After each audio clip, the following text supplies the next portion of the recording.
story you are about to hear is true. Only the names have been changed to protect the innocent. Fatima Cigarettes, best of all long cigarettes, brings you Dragnet.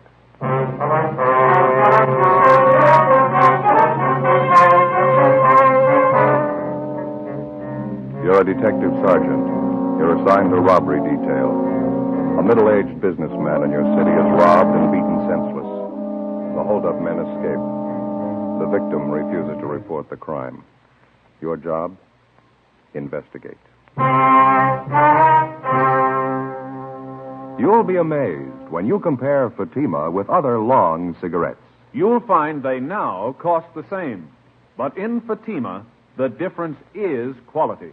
You see, Fatima is the quality king-size cigarette because it contains the finest domestic and Turkish tobaccos superbly blended. And Fatima is extra mild, with a much different, much better flavor and aroma than any other long cigarette. So compare Fatima yourself. Fatimas now cost the same as other long cigarettes, but your first puff will tell you... Ah, that's different. Yes, in Fatima, the difference is quality. Ask your dealer for Fatima, the quality king-size cigarette. Best of all long cigarettes. Start enjoying Fatima tomorrow.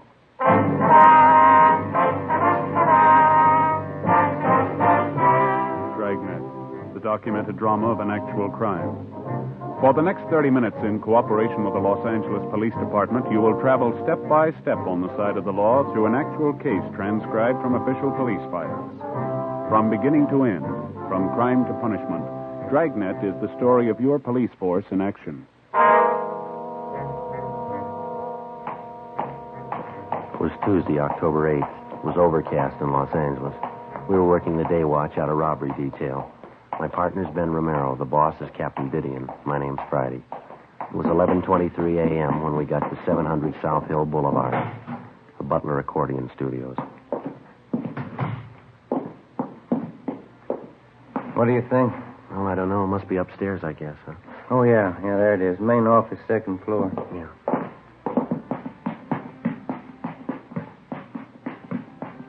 Who is that, Joe? What? That portrait up there on the wall. Oh, yeah, just a minute. Some printing underneath here. It's a nice painting. Yeah, it says Damien, the father of the accordion, Vienna, 1829. What do you know about that?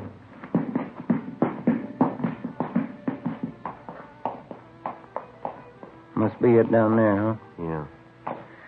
Want to try? Yeah. Yes, sir.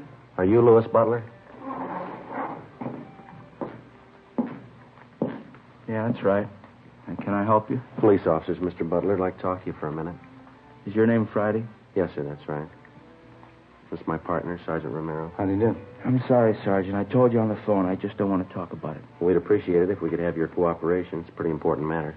Well, I'm the only one concerned in it as far as I can see. I just as soon forget the whole thing. Besides, I got a pretty busy day ahead of me. Well, we'd like to straighten you out, Mr. Butler. It concerns a lot more people than just yourself. Now, we're not going to take much of your time. Just a few questions, that's all. I told you on the phone, Sergeant. I don't want to talk about it. Can't you just forget about the whole thing? It's only going to take a few minutes, sir. All right. Come in if you want. Thank you. Thank you. Place is in kind of a mess. Wife's away to mother's. Oh, you can sit down if you want. Oh, thanks. Thank you very much. All right, Pepper. I'll feed you. Just a minute. It's a nice cat you got there. Siamese? A little bit, yeah. It's my wife's. Don't care too much for cats myself. All right, Pepper. Now, wait a minute. Get your nose out of there. Here you go, Pepper. That ought to hold you for a while. Look at that, Joe. Sure goes for that milk, huh? Yeah, it sure does. You're going to have to make it fast, Sergeant. I got an appointment for lunch downtown. All right, sir. I'd just like to have you elaborate on what Dr. Hart told us. Is he your family doctor, by the way? Yeah, that's right. He had no business calling you in the first place. I told him I didn't want it to get out. What did he tell you? He said you came to him for treatment night before last, and you told him you had been beaten up and robbed. He treated you for cuts and bruises about the face and head. No, it was nothing. Didn't amount to anything. Well, was there actually a robbery, Mr. Butler? Believe me, Sergeant, it didn't amount to anything. I don't even want to go into it. How much did the robbery involve? Money, I mean. I'd rather not say. I don't want any fuss made about it. That's why I didn't report it. Just isn't worth it to me. We understand the hold-up men took more than $800 from you. Wouldn't you like to get that money back? I don't want to be nasty about this thing, but I was the one who was held up. Now, if I don't want to press the case, I don't see why anyone else should worry about it. It was my money. How about the beating that the thieves gave you? It's nothing serious. It's like I told you on the phone. I want to forget about the whole thing. Well, it must have involved more than just a few scratches from the looks of you, and the doctor had to treat you. Take my word for it, please. I'm all right. I don't want to press charges. Appreciate it if you'd give us some kind of an explanation, Mr. Butler. Why? I don't want to bother, that's all. There's nothing to explain. Well, you'll have to admit that this is a little unusual. Somebody beats you up, slugs you, takes $800 from you, and you don't want to do anything about it? You're going to have to excuse me a minute. I have one of my accordion students down the hall in the practice room. Almost time for him to go. I have to give him his lesson for next week. All right, sir, go right ahead. It'll only be a minute. How about that? Yeah. Acts like he's scared to death. Well, whoever it was, they gave him a going over. Half of his head in bandages, face all swollen. Sure something phony. Well, he's not going to be much help unless we can talk him into a crime report. Huh? Somebody's got to him. I'll bet on it. Oh, hi there, Kitty. Hi, Kitty. I've been thinking it over, officers. Sorry I had to come out here, go to all this trouble, but I just as soon forget the whole thing. I don't even want to talk about it if you don't mind. We don't mean to high pressure you, Butler, but we'd like some kind of an explanation. Well, can't you understand? I just don't want to make a big fuss about it. I'd like to have you go along with my feelings in the matter. It's my affair, isn't it? No, sir, it's ours, too. Half a dozen people like yourself have been beaten up and robbed in this neighborhood, all in the last 5 weeks. Now, if we can find the thieves, we can put a stop to it. We can make sure the same thing doesn't happen to your neighbors. Well, they're going to have to look out for themselves. I'm not getting tied up in a big investigation. The neighbors don't worry about me. Fred, it goes a little further than that. What? You've been beaten up and robbed once. How do you know it isn't going to happen again? Well, it's not, that's all. I'll make sure it doesn't. How? What's going to stop the same thieves from knocking you over again? Look, if it's all the same to you, I want to forget about this. I'm going to have to be running along. It's getting late. No, there's just one more thing, Butler. When the doctor was treating you the other night, this Dr. Hart, he says you told him that you knew who the hold-up men were. Now, is that right? No, he got it all mixed up. I didn't mean it that way. How did you mean it? I'm in a funny position. I just can't explain, that's all. I can't take the chance. Did the hold-up men threaten you? I can't talk about it. Give me a break, please. You're making a mistake, mister. Play ball with those thieves and they'll ruin you. It's not only me, it's my family, too. I'm not going to take the chance. If they threatened you and your family, you're taking more of a chance keeping quiet about it. They'll bleed you white. Blackmail, robbery, anything you can think of. Now, this has happened before. Can't you see the spot I'm in? I know who they are. I know what they can do. I got a wife to think about. Would you put your family in that position? You're buying protection from a couple of hoods. Now, figure it out. How much is it worth? How far can you trust them? If you pick them up, they'll know I told you. I don't want anything to happen. Can't you see that I haven't any choice? What else can I do? Help us put the thieves where they belong. You'll have all the protection you need till they're locked up. It's a big order. I don't know. You and your wife will be under 24-hour guard. Now, that's a promise. How long would that have to go on? Long enough to bring them to trial and convict them? Now, how about it? They warned me about telling the police. They said they'd get both of us if I did, me and my wife. Now, they meant it, too. They'd get us. What can you do about it? Get them first. After another hour of talking, we finally persuaded the robbery victim, Louis Butler, to come downtown with us. He dictated a full statement about the holdup and filed a crime report. He told us he'd been robbed and slugged late at night a few blocks from his music studio. $820 had been taken from him by two bandits, both of whom were armed, both of whom he recognized. He said one of the men was a Marvin Carter, a former bartender at a neighborhood tavern. The other was Ralph Quincy, a merchant seaman. We went across the street and met with Deputy District Attorney Fred Henderson. The next day, the case was presented to the grand jury and a true bill was returned. The two suspects, Marvin Carter and Ralph Quincy, were indicted on one count of armed robbery. That afternoon, both of them were booked at the main jail and then released after posting a required bail of $10,000. 4:30 p.m.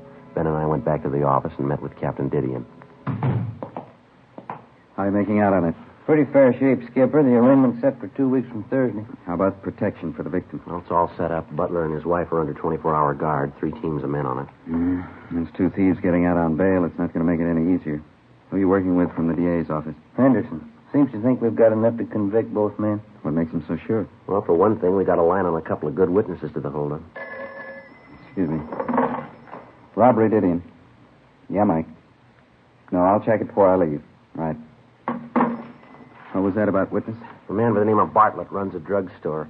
He and his son were in the neighborhood when Louis Butler was held up. They're supposed to have spotted the two thieves running from the scene. Have you talked to him yet? Just over the phone. We've got an appointment with him at 6 o'clock tonight. Take your statements. I guess I don't have to tell you. Stay as close to this thing as you can. If we miss this time, we may not get another chance. You know as well as anyone how tough it's been reaching these thieves. Yeah. Well, we wouldn't be this far along if Butler didn't decide to cooperate and file charges. I wish I knew how many victims there are in this thing just like Butler. People we don't even know about, so scared they don't dare file charges. Guess there's a dozen of them anyway. I can't figure it. People hire a police force on salary to protect them and their property, then they turn around and try to make a deal with a bunch of hoods, buy them off. How far have you gotten on the hold-up gang? Well, how do you mean? The two men you've got tabbed, Carter and Quincy. Anyone else working with them? Possible, not sure yet. Both Carter and Quincy have juvenile records. That's about it. We're still checking on them. Robbery, Didion? Yeah, Tom. That's right. No, I'll tell them they're here with me now. Right, thank you. It started already. How's that? The victim, Louis Butler, he got a phone call at his house a few minutes ago. Yeah? Figured it was one of the hold-up gang. They gave Butler a choice. What'd they say? Either he drops the charges or they'll kill him. 5:30 p.m. Captain Didion issued orders that the two suspects in the case, Marvin Carter and Ralph Quincy, be placed under 24-hour surveillance. An additional team of men was assigned to guard Louis Butler. Each officer was carefully instructed to take all possible precautions to prevent the robbery victim and his wife from being harmed in any way. 6 p.m. Ben and I met with the two witnesses to the holdup, a drugstore proprietor, Sam Bartlett, and his teenage son, Harold. They told us that they'd been in the immediate vicinity the night Butler was robbed and that they'd gotten a good look at the two gunmen as they ran from the scene of the holdup. Bartlett and his son, Harold, identified the suspects as Marvin Carter and Ralph Quincy. Statements were taken and both witnesses were warned to maintain absolute secrecy about their part in the case. Next day, we made arrangements to have the druggist and his son subpoenaed for the Superior Court arraignment. 6 days went by. Thursday, October 17th, 8 a.m. We checked in the office and found the message waiting for us. What is it, Joe? The druggist's son, Harold Bartlett. What about him? Found him in an alley, 3 o'clock this morning. What? Yeah, slugged and beaten.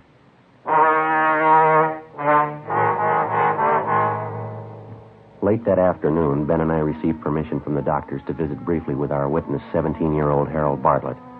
His injuries were painful but not critical. The beating he'd received was nothing less than brutal. His left forearm had been broken, and he'd been beaten viciously about the face and chest. He told us that he was on his way home from a neighborhood movie just before midnight when two men jumped him from behind on a deserted street. Well, I drove around some, maybe 5 or 10 minutes. There must have been at least 3 men in the car. Why do you say that? Well, there were 2 in the back seat with me. Somebody else had to be doing the driving. And it had to be a sedan or a club coupe. I guess so, yeah. After we drove around a while, they stopped the car and then they began slugging me. Didn't say a word the whole time, just started slugging me. I asked them why, and just kept slugging me. I see. At first, I think they were hitting me with their fist. And it felt like something a lot harder. A piece of iron or metal or something. That's when I grabbed the cloth off of my face and I started to holler. What happened then? Oh, yes, nobody heard me. Nobody came anyway. One of the men swore at me and grabbed my arm. It was something. Sure sore. They didn't say anything to you all this time? No, not till just before they pushed me out of the car. It seemed like I was at that car for hours. When they started to talk to you, Harry, what'd they say? It was about that robbery my father and me saw. The one you talked to us about last week? What'd they say about it? I said, maybe this will help you keep your mouth shut, stay out of other people's business. They said that a couple of times. They said a lot more had happened to Dad and me if we went to the police. If we were witnesses at that trial. You remember if the men called each other by name? No, I don't. I don't remember anyway. Well, son, you remember when we talked to you and your father last week, we told you to say nothing about the case to anyone, didn't we? I remember, Sergeant. I guess it's my fault. Well, did you tell other people that you were a witness in the case? Did you mention it in public? I guess I did, yeah. I didn't think it was that important. I guess I talked about it quite a bit. I'm sorry. It's my fault. That's all right, Harry. If you remember it from now on, it'll save a lot more trouble. I remember, Sergeant. Those two men last night scared me for a while. Guess most of it was talk, huh? How do you mean, son? Well, they were warning me about staying away from the cops. They said they'd kill me and my dad if we were witnesses. Mm-hmm. They were probably just trying to scare us, huh? They were fooling? Well, you had a sample last night, son. Yeah? Were they fooling?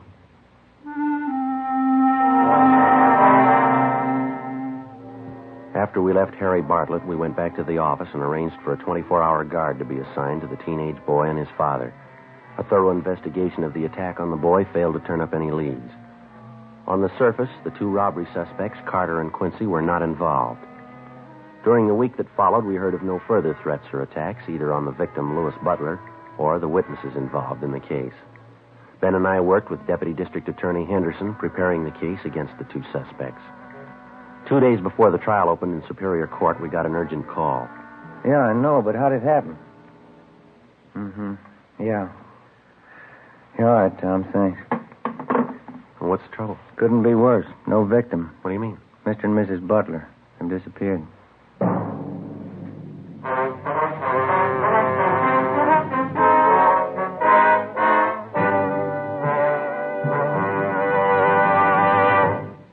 You are listening to Dragnet.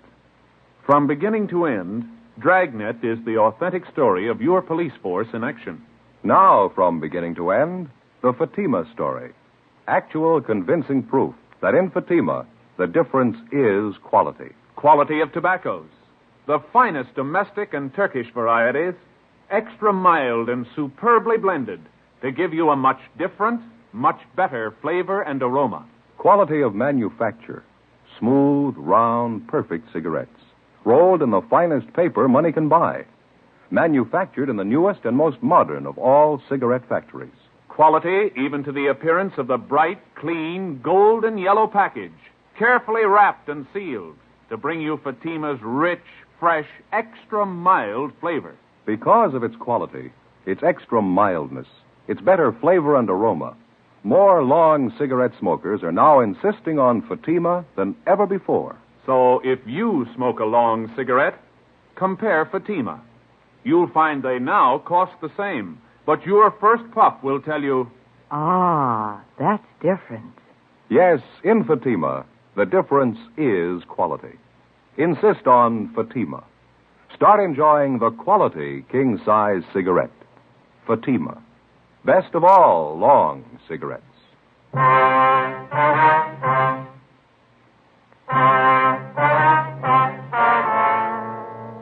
Tuesday, November 5th, 9 a.m. The trial of robbery suspects Marvin Carter and Ralph Quincy opened in Superior Court, Department 88. The complaining witness, Louis Butler, failed to appear. For 2 solid days, we'd been busy checking all of the Butler's friends and relatives in the city. They couldn't help. Each time the Butlers had left their residence, they'd been under surveillance. We'd had an understanding with them that in the event that they were in their automobile, and for some reason the officers assigned to them lost them in traffic, the Butlers would immediately return to their home. On the night of November 3rd, under the pretext of going to a neighborhood theater, the Butlers made a right-hand turn from a left-hand lane of traffic, so it became obvious that they were trying to elude the officers following them. A check was made at their home as prearranged, and they failed to return. When they failed to appear for the trial, a bench warrant was issued by Superior Court for the missing couple. Deputy District Attorney Henderson asked the court to grant a delay in order to find the Butlers. It was granted. In the meantime, we'd gotten out a broadcast and an APB. Missing persons detail helped out in the search. Still no sign. Tuesday, November 12th, 11 a.m. Deputy D.A. Henderson phoned us from the Hall of Justice. When was that, Fred? Is that right? Mm-hmm. Yeah, well, thanks a lot. What do you have to say? The attorney for Carter and Quincy asked the court for dismissal, no complaining witness. Will the judge rule on it yet? Yeah, case dismissed.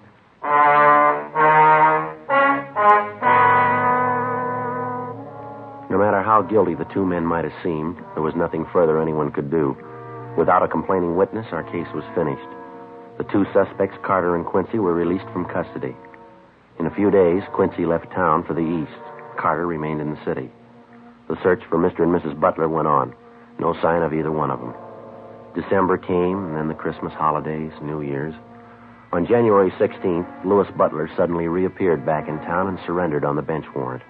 They explained to the judge that because of the numerous threats on their lives just before the trial, they were afraid to appear and that they left the state without telling anyone. The judge gave them a lecture and a warning and dismissed charges. Another month passed, February and then March. On April 2nd, we got word from Denver, Colorado, that one of our former robbery suspects, Ralph Quincy, had shot and killed a 24-year-old policeman while attempting a robbery in that city. Quincy was tried and convicted of murder and received a life term. In the meantime, we'd heard little or nothing about the other former robbery suspect, Marvin Carter. Another 2 months passed. Spring months wore on into summer. Monday, July 8th, 8 a.m. Friday, Romero, see you a minute. Yeah, Skipper? You want to sit down? I got something for you. A hold-up victim, man by the name of Sheridan, came in late last night, filed this crime report here. Have a look. Thank you. Let's see, Joe. You can notice there it happened in the same area where we had that rash of hold-ups last fall. Yeah, I see. Victim robbed and beaten. Suspects used the same approach, same M.O. Followed it right down the line. Yeah. Victim warned not to contact police. Bodily harm threatened if victim did so. How about the descriptions of the hold-up men here? The victim pretty sure about them? Gaffney handled the report. The victim said he got a good look at one of the thieves. Gaffney gave him a bunch of mug shots to look at. Yeah. Here's the one he picked out of the lot. Thanks. Have a look, Joe. Marvin Carter. As soon as the robbery report had come in, an immediate check had been made of Marvin Carter's last known address, an apartment in the West Pico district. The landlord revealed that the suspect had moved at least 2 months before. We got out a broadcast and an APB on him. Together with Sergeants Gonzalez and Henry, Ben and I started on a systematic check of all of Carter's known friends, relatives, and associates. After that, we started on the places he was known to frequent: hotels, bars, restaurants. No luck. 2 weeks went by. There were no further reports of robberies where the M.O. of the criminal matched that of Carter's. Tuesday, July 26th, 2 p.m. We got a call from one of our informants, Bertie Simmons, who told us that he might have some information for us. He said it concerned Marvin Carter. He told us he'd meet us at MacArthur Park on the 6th Street side at 2:30 p.m. 2:50 p.m. You'll have to excuse me, Sergeant. Sorry I'm late. I had to move from that other place. Things haven't been going too good for me. That's all right, Bertie. What's the matter? No luck with the horses? Yeah, a lot of luck. It's all bad. If there's a pig in the race, I have to bet on him every time. Getting so I can't even pick him to show anymore. I don't know. What else is new with you, Bertie? No job yet? No, but I'm still looking. Been down around some of the joints, South Main, Alameda, keeping an ear to the ground. Mm-hmm. Want to smoke? Yeah, thanks. Don't mind if I do. There you go. Light for you. What have you heard, Bertie? Anything that'll help? That Marvin Carter, you're still looking for him, aren't you? That's right. Any rumble? I heard it last night having a beer downtown. I knew you fellows were in a little bind on the thing. I always like to help you when you're in a bind. Well, what'd you hear, Bert? Carter's still in town, hiding out. Like I say, I always like to help you out when you need it. Mm-hmm. I know what it is to be in a bind. That's when you appreciate help most. I'm kind of in a bind right now. A little short, you know. A couple of dollars, Bert. That's all I have on me. Will I help you out any? Saved my life, Sergeant. Tell you the truth, I didn't know where dinner was coming from tonight. No need telling you. I appreciate it. What was this you heard about Carter? Still in town. There's a place down by Venice, near the beach. Mm-hmm. Carter's been seen there once, twice lately. It's a little seafood joint. Beer and clams. Down by the beach. Well, now, is that somebody's story, or is it the real thing, Bert? The real thing, Sergeant. You know me better than that. No phony leads from me. Where's Carter supposed to be staying down there, do you know? Well, I do and I don't, I guess. What do you mean?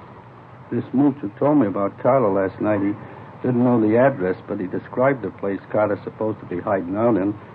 I know the joint he means. But you don't know the address. No, but I can point out the place he means. It's a shack right along the speedway down there, down by the beach. Mm-hmm. You want to run down there with us now? Sure, I'll point it out for you. I'm not going near it, though. Why do you say that? Don't want to mix with it, that's all. I got the word. What do you mean? Carter. Won't be an easy one to take. How do you know? He's got a gun. 2:55 p.m. Along with our informant, Bertie Simmons, Ben and I drove down to the beach town of Venice. Bertie pointed out a brown wooden frame cottage where Carter was supposed to be hiding out. While Bertie waited in the car, Ben and I checked it out. There was nobody at home, but there was plenty of evidence inside the cottage that Carter was living there. I went back down the street to where we'd parked our car. I kept an eye on the cottage while Ben got to a phone to call the office. Pretty down here, huh, Sergeant? Yeah, it's a nice day. I don't get out in the air enough. I think that's my trouble. Some of this good ocean air makes you feel like a million. Yeah. Did you notice the place where your partner went to phone down the street there? Yeah, what about it? You see the sign, beer and clams? Right over the door. Beer and clams? Yeah, mm-hmm. Best in the city, I know. I've been there. Only great. Good beer for a dime, fresh clams. Nothing better. You like clams? Yeah, they're all right once in a while. What am I going to do if you two have to wait here all night? Well, we'll get you back to town, Bert. We'll figure out something for you. Hi, Ben. Did you get a hold of the captain? Yeah. Marvin Carter was picked up downtown 20 minutes ago. What? Yeah, he's driving a rented car. Traffic unit picked him up. Will they tab him on his description? Not at first. Reason they noticed him was because he was double parked on a busy street, and they pulled him over and got a better look at him. I did it. Any trouble with him? None at all. Got him booked at Main Jail. Say, that's sure too bad, and What do you mean, Bert? it's your case, isn't it? How long you fellas been working on it? Just about a year, huh, Joe? Yeah, just about. Coming all this way for nothing. You're ready to make the pinch, and somebody else does it for you. Must be kind of disappointing, huh?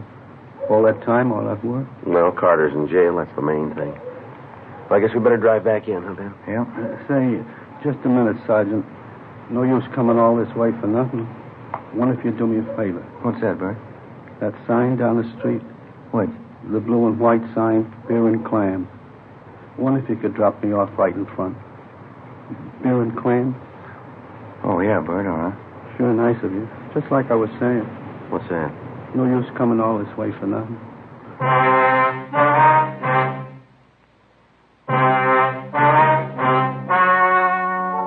The story you have just heard was true. Only the names were changed to protect the innocent. On October 29th, trial was held in Superior Court, Department 86, City and County of Los Angeles, State of California. In a moment, the results of that trial. And now, here is our star, Jack Webb. Thank you. Friends, let me tell you how to size up king-size cigarettes. First, take a Fatima, and then any other king size. Now, side by side, the two look alike, but they're not. Because no other king-size cigarette has Fatima quality. That's right. In Fatima, the difference is quality. Quality that results from a blend of the finest domestic and Turkish tobaccos. Quality that gives you extra mildness, a much better flavor and aroma. Remember, if you haven't tried Fatima yet, take my advice. Buy a pack. Smoke Fatimas and you'll discover what I know. In Fatima, the difference is quality.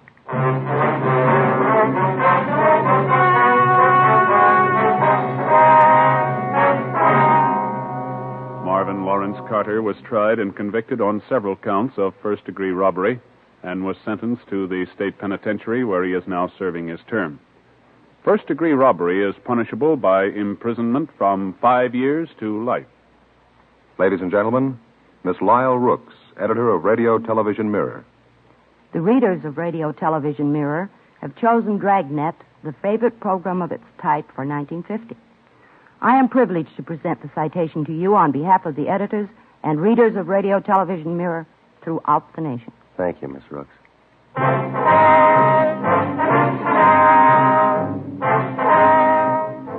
You have just heard Dragnet, a series of authentic cases from official files.